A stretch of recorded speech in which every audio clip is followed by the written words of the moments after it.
Have you ever recorded a video and when it comes out, it's just very choppy and laggy? Or while you're recording, it's really laggy. When you try to fix it in settings, you just can't seem to find the right settings for you. Well, here in this video, I'm going to be showing you the best settings that you can have in OBS Studios. So here right now, I have OBS Studio open right now, and I'm using it to quite literally record this video. So there's going to be a few problems while I'm teaching you how to change the settings, since I can't change the settings while recording, but I still can teach you how to do that. Here, when you open OBS Studios, you want to run it as an administrator all the time, because when you run it as an administrator, what this is basically doing is that you're now giving OBS Studio the authority to use as much CPU and GPU it needs to use. So now once you have it opened, you want to go to settings now. This is basically the point of the video, is to go to settings. Now the first thing you want to go to is go to video, and here you're going to see all this. Now for you, if you're not recording, you should be able to interact with these. Right now I can't because I am currently recording using OBS Studio, so I can't change the settings while recording, but I still can teach you around the ropes. So base resolution, you want to set this to the resolution or to your monitor's max resolution. In my case, my monitor's max resolution is in 1080p,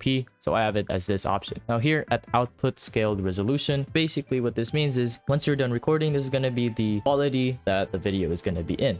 I want you to keep it at around 720p or 1080p. If your computer cannot take 1080p, maybe go 720p. If it still can't take that, go under that, but I do not recommend going under 720p as it will ruin the video's quality, and we don't want that. We want it to be good. So here I have it on 1080p right now. We're not going to do much with downscale filter here, but here at FPS values, what this basically is the frames per second. So the more frames per second there is, the smoother the video. I have mine on 60 right now, and that's pretty much the smoothest that I can go to, and I recommend for you to go to 60 as well. If your computer is lagging while you're recording on 60 frames per second, I recommend going under maybe 30 frames per second, but as much as possible, if you can, go to 60 frames per second, as it is the best. So we're pretty much done here for the videos tab. What we want to go now is to output. This is the fun part now. Here you're gonna go to recording tab, since we're going to be changing our recording settings, not our streaming settings. You want to go to recording. Now here I am using my encoder as X264, as that is what you all should usually be using if you don't have a video card. I do have a video card, which I do use usually, but in this scenario I will be using my X264, which is basically my CPU, your CPU as well, just in case you guys do not have a video card. So here I have my encoder as X264. Recording path is basically where your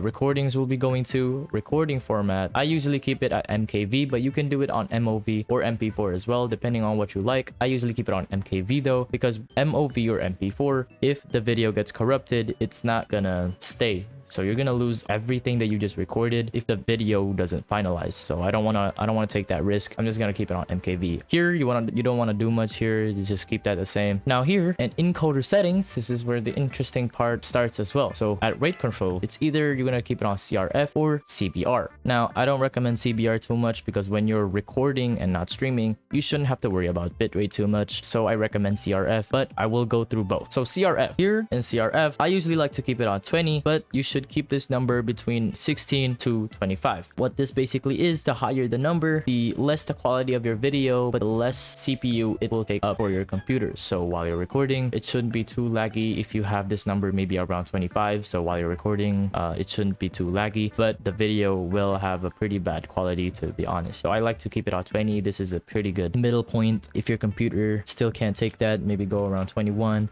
22, 23, and so on. But if your computer can take 20, maybe try going under that, going 19. I usually like to keep mine at 19 as well, but 20 is a good middle point. So you're done with CRF.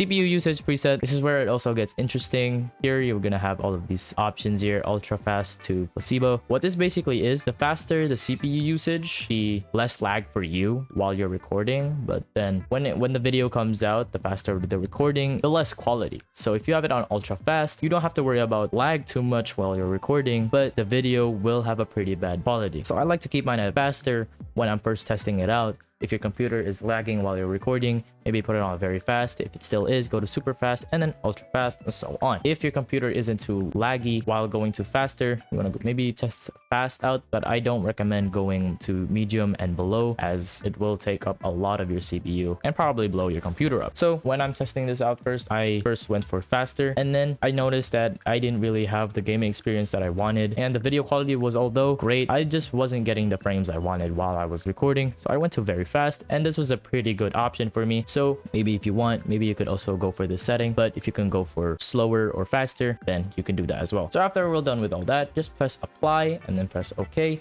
And we're pretty much done with the settings here. Now, if you have more problems here, do not worry. I still have a solution for you. You want to go to help here and press log files. Go to upload current log file, and this will pop up. Go to copy URL, press OK.